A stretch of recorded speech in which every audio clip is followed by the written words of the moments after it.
High court ने lower court की टिप्पणियों पर स्टे दे दिया है।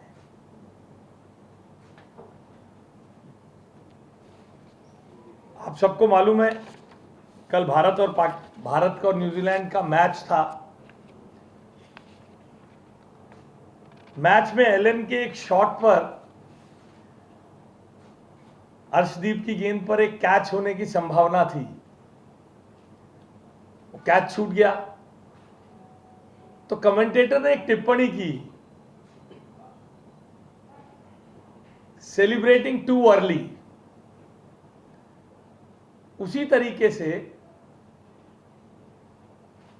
हाईकोर्ट के आज के केस ने यह साबित कर दिया है, फैसले ने और टिप्पणी ने यह साबित कर दिया है कि लोअर कोर्ट में जिस प्रकार का घटनाक्रम हुआ और सेल्फ एक्सोनरेशन का जो काम आम आदमी पार्टी ने शुरू किया, खुद ही अपने आप को तथाकथित रूप से कट्टर ईमानदार कहने का, they started celebrating too early. क्योंकि कानून की चक्की है, बारीक पीसती है। आज जब सीबीआई ने अपनी अपील दाखिल की, अपनी कार्रवाई दाखिल की हाईकोर्ट में, तो दिल्ली की हाईकोर्ट ने सीबीआई के कर्मचारियों के खिलाफ की गई टिप्पणियों पर रोक लगा दी। और यही आम आदमी पार्टी का पूरा क्लेम था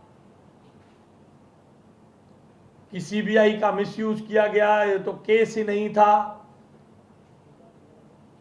और कितनी बेशर्मी से आम आदमी पार्टी ये कह रही थी कि केस ही नहीं था।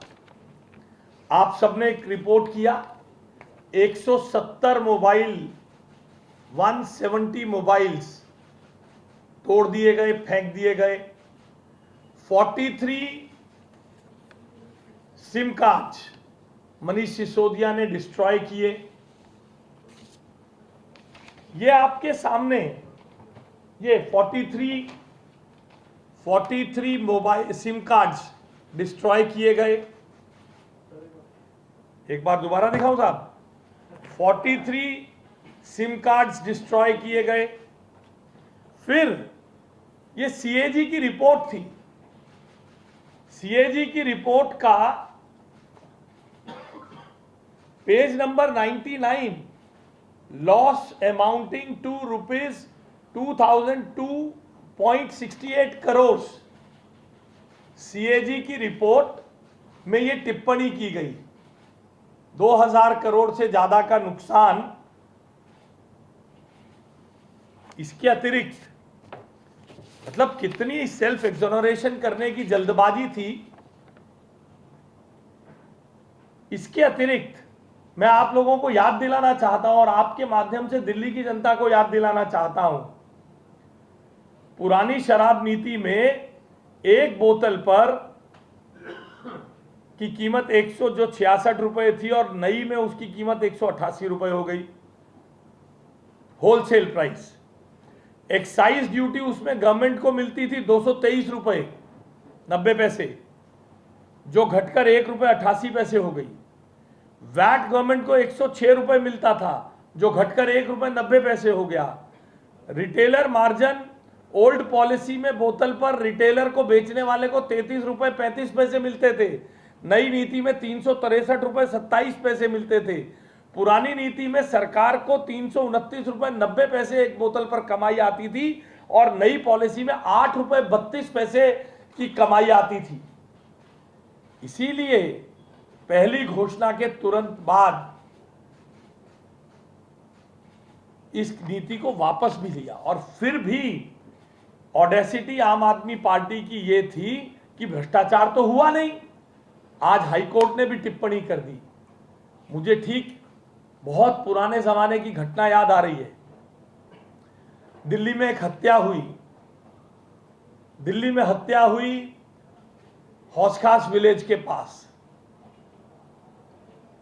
हत्या होने के बाद लोअर कोर्ट ने टिप्पणी की, मुझे दिख रहा है मगर मेरे पास सबूत नहीं है। अगले दिन जब उस आरोपी को छोड़ा गया तो अगले दिन बड़ी बड़ी हेडलाइन थी एक अखबार में, नो वन किल्ड जैसिका, जैसे हत्या हुई ही नहीं।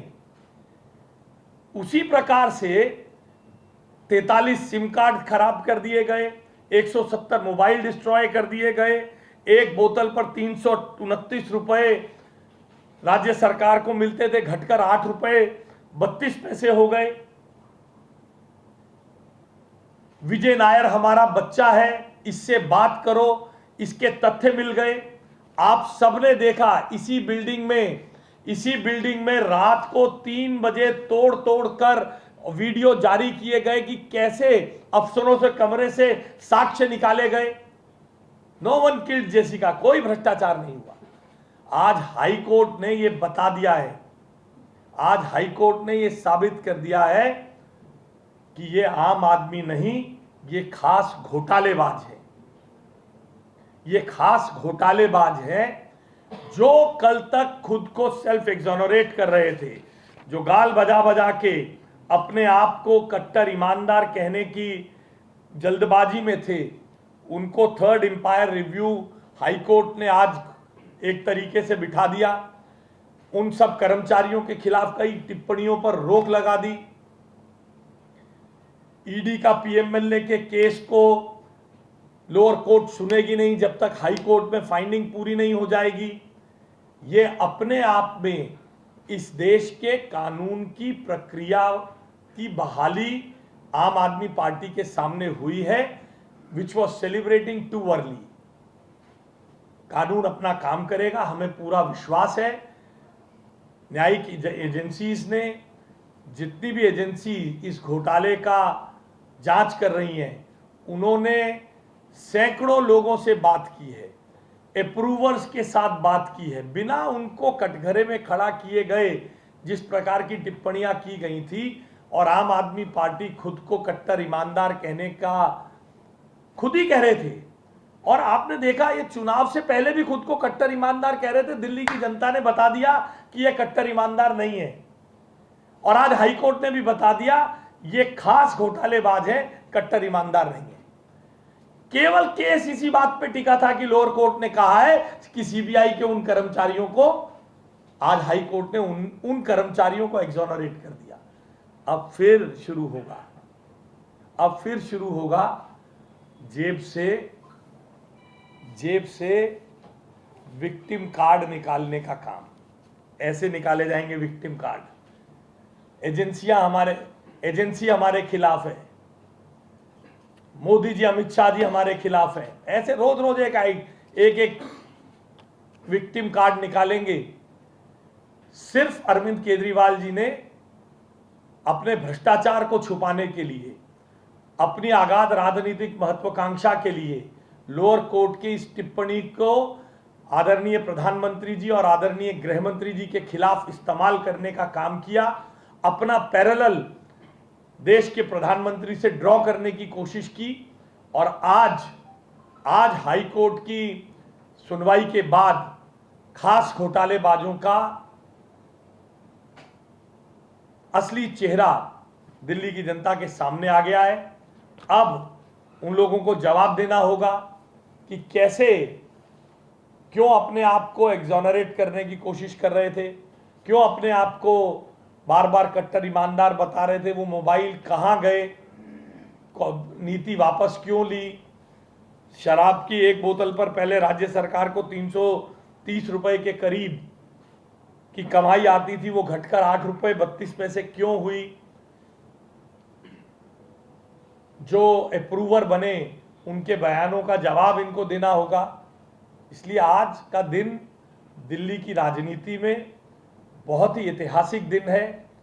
अपने आप को खुद ही गाल बजा बजा कर सर्टिफिकेट देने वाले लोगों ने, जिन्होंने पहले ही, मैं आपको याद दिलाना चाहता हूं, 24 फरवरी 2014